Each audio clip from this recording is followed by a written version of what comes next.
Asalaamu calaykum waraxmatullaahi wabarakaatu. Halkan waxaan ku qabanayaa maanse la magac baxday hoos u dhigo dhulkaaga marwey dheer gu yaalaaye. Waa qayb ka mid a silsilad maanseedii uu soo bilaabay maxamed dayiib ee ahayd dhul shisheeyaha u dhiman, waxaanay jawaab u tahay hal abuur samsam xabiib iyo maansadeedii xadgudub. Maansaduna sida tan ayay ku bilaabmaysaa.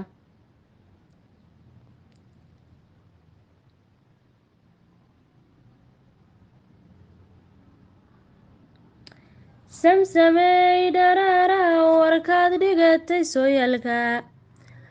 dhabbada tilmaantee markaa dhareerisee adday, dhul shisheeye damaca ka dhigay dhunina u doontay, gaalkuba dadka dhoofayee dhamacu soo jidhay, dhay kuma casuumo judhiba lacag ma dhefane, dhacadiid intay jiibsadaan dhale ma cunane, sidii dhaqanku noo ahaa dharag ma malane, dhoofiyo tariibkayna hoday dhila joogtaaye, dhammidoodba ubadkaad ku tidhi dhereg ka raacdaya, dhallinyarada dhig miiratadu dhab waxaad hurayso, dhambalaa ka soo yeedhayaa dhibay damirkiye,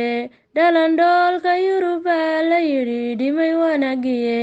dhegxumay horseedee walle dumar la dhofshaye, dharkii iyo xijaabkii intay dhigatay oo lashay,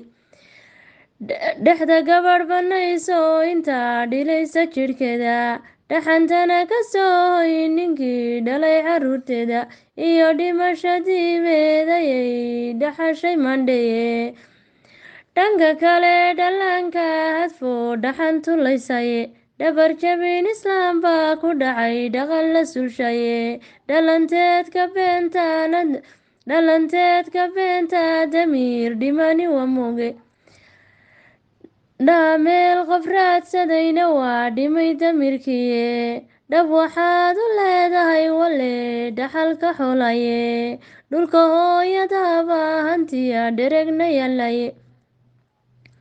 dhaxan iyo kulay laguma oga dhibiyo harane, dhirta qudha haddaan beerana dhomo buuxsamiye, afrika dhammaysay walle dhigu hurayaye, dhab waxaan u haystaana waa dhaqanka diintiye, dhemanka iyo luulka isxiga laba dhararoode, dhaqashadana geela u roon dhoodi iyo bose, dhulkaga muraayada markaad dhammaysa canaye, dhaya laguma helo dhereganaad jamatay dhooleye, inkastuu tacliin dhigan jiru dhisayay mankiisa, iyo dhoohana kii ahaa dhayibta la beelay,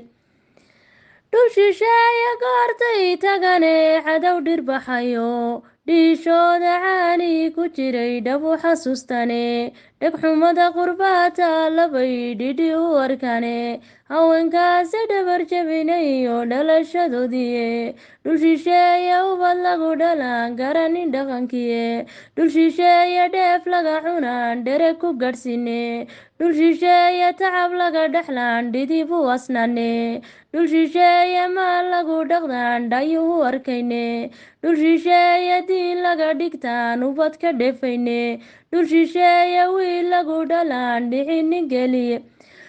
intaasoo dhaliilood waxaan bugga ugu dhegay, dhallinyarada soomaalida uu dhibay shisheeyoye, qurankeenna adigoo dhigto dhaqanka xogeeya, ama dhiga tacliinta ka roon dhibiyo lelele, hoos u dhigo dhulkaaga marwoy dhereg ku yaalaye.